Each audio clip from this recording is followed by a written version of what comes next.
আসসালামু আলাইকুম বন্ধুরা, সকলকে জানাই ঈদ মুবারক। আজকে মল্লিক্স কুলিয়ান ক্লাসের ষষ্ঠ ক্লাস। আজকে আপনারা জানব শব্দের গঠন। দক্ষিণ কোরিয়ার ভাষা হাঙ্গুগ কিভাবে শব্দ গঠন করে।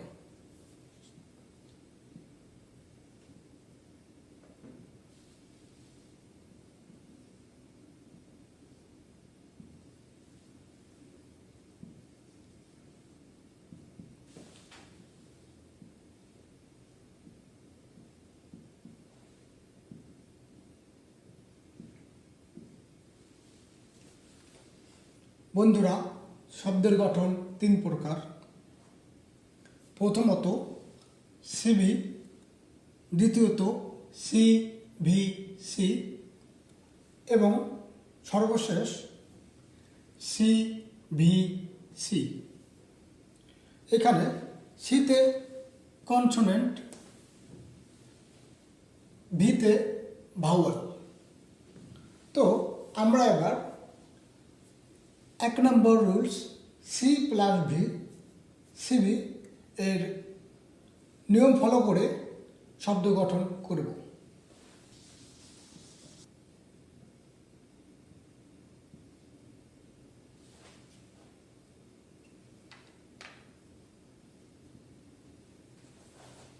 বন্ধুরা, আপনারা হোয়াইট বোর্ডে একটা শব্দ দেখতে পাচ্ছেন যার কোরিয়ান উচ্চারণ খা দা এবং বাংলা অর্থ যাওয়া।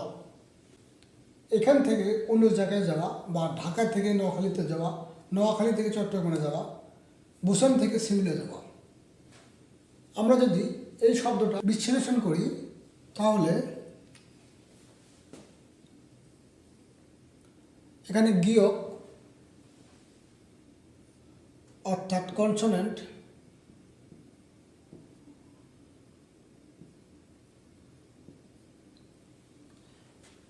এবং দ্বিগুত অর্থাৎ কনসোনেন্ট এবং আ অর্থাৎ ভাওয়াল,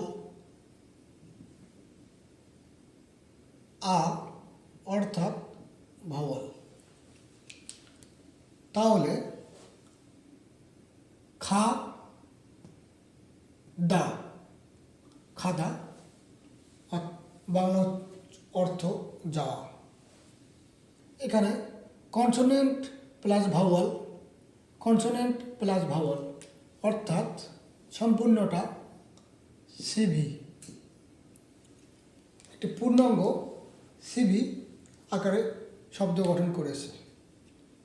ঠিক আছে বন্ধুরা, আমরা এবার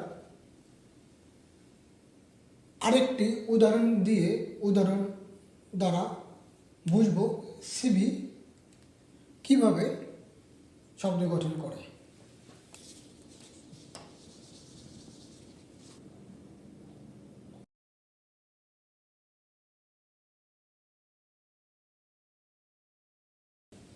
বন্ধুরা, আপনারা আরেকটি শব্দ দেখতে পাচ্ছেন যার কোরিয়ান উচ্চারণ থা দা, থাদা, বাংলা অর্থ চড়া।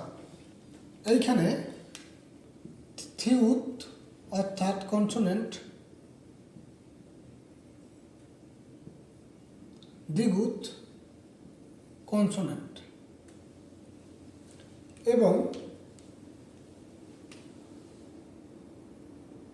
আ অর্থাৎ ভাওয়াল,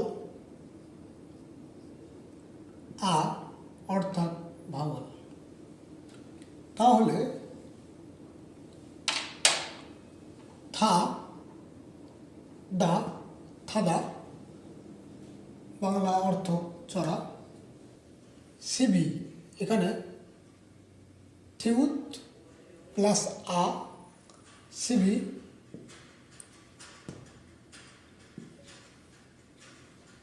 দ্বিগুত প্লাস আ সিবি। তাহলে C plus V C plus V সম্পূর্ণটা সিভি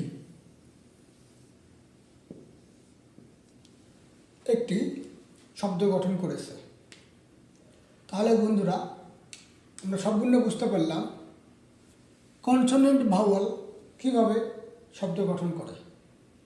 এইবার আমরা দ্বিতীয় রুলসটি ফলো করে জানব কীভাবে শব্দ গঠন হয়।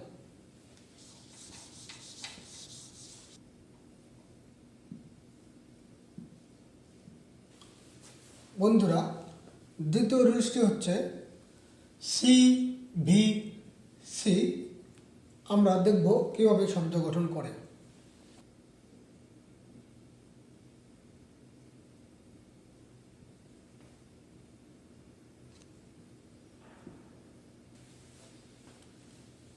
আপনারা একটি শব্দ দেখতে পাচ্ছেন যার কোরিয়ান উচ্চারণ ফার্ম এবং বাংলা অর্থ রাত।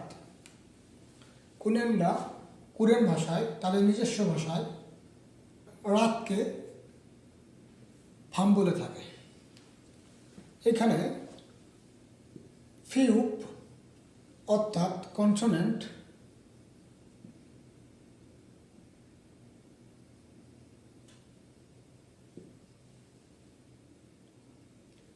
এরপর আ অর্থাৎ ভাওয়াল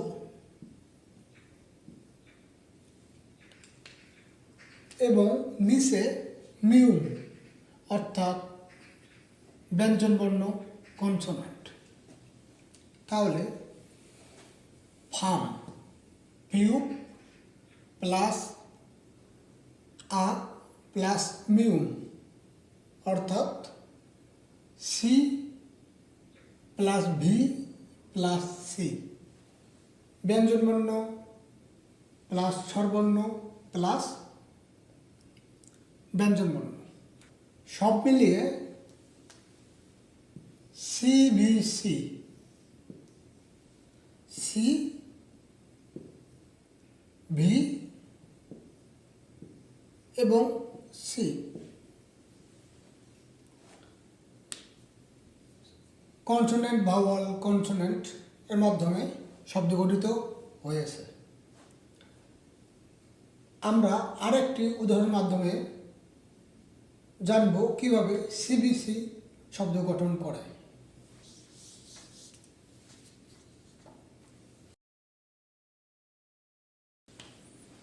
বন্ধুরা আপনারা আরেকটি শব্দ দেখতে পাচ্ছেন যার কোরিয়ান উচ্চারণ সান অর্থাৎ বাংলা অর্থ পাহাড়।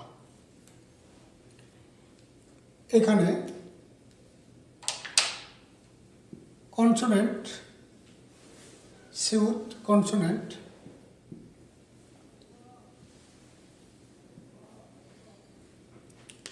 এরপর আ অর্থাৎ ভাওয়াল এবং নিচে নুন অর্থাৎ কনসোনেন্ট। তাহলে C V C consonant vowel plus consonant, এভাবে কোরিয়ান শব্দটি হচ্ছে সান যা বাংলা অর্থ পাহাড়।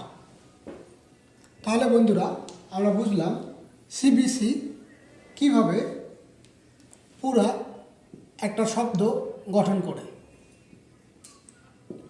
যার পুরা উচ্চারণ সান এবং বাংলা অর্থ পাহাড়।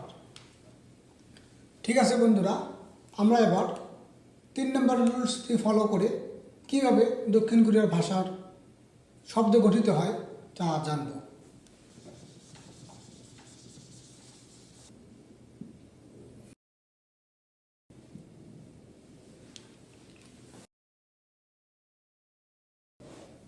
বন্ধুরা 3 নম্বর রুলসটি হচ্ছে সি এরপর ভি এরপর সি, সি ভি সি। আমরা দেখব কিভাবে এই রুলসটি শব্দ গঠন করে। বন্ধুরা, আপনারা একটা শব্দ দেখতে পাচ্ছেন যার কোরআন উচ্চারণ মুন, বাংলা অর্থ দরজা। এখানে মিউম অর্থাৎ কনসোনেন্ট,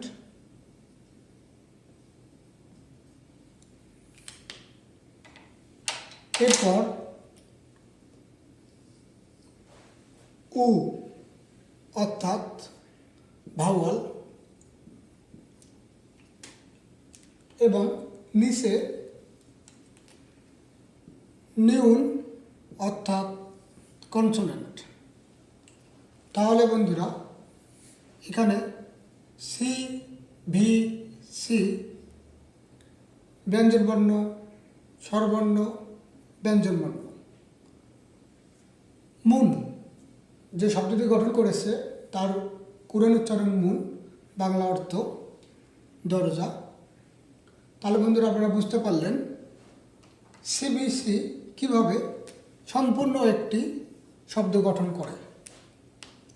আমরা আরেকটি উদাহরণ দ্বারা জানব কিভাবে সিভিসি শব্দ গঠন করে।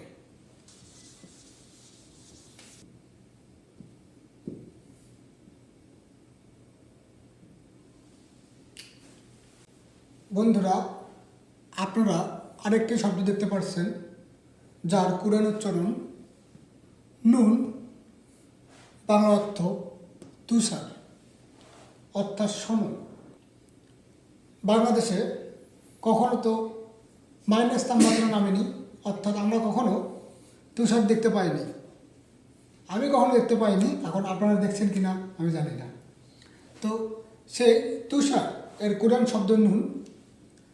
এখানে সিবিসি আকৃতিতে, আকারে, নিয়মে শব্দ গঠন করেছে, যা আমরা বিশ্লেষণ করলে পাই নুন অর্থাৎ কনসোনেন্ট, এরপর উ অর্থাৎ ভাওয়াল এবং সর্বশেষ নিচে আবার নিয়ন অর্থাৎ কনসোনেন্ট।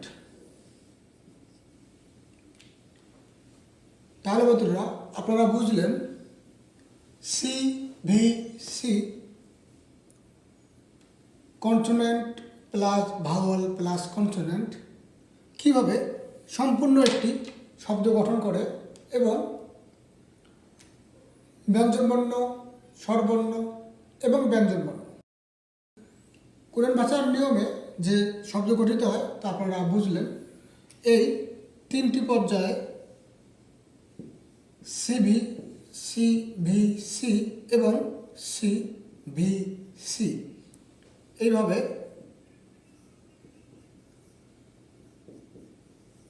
যে শব্দ গঠন করে তা আপনারা দেখলেন। আপনারা এখন বর্ণগুলো ব্যবহার করে এই তিনটি নিয়ম ফলো করে ভাষায় শব্দ তৈরি করবেন এবং উচ্চারণ করবেন। তাহলে আপনারা কোরিয়ান ভাষায় কীভাবে শব্দ তৈরি হয় তা জানবেন।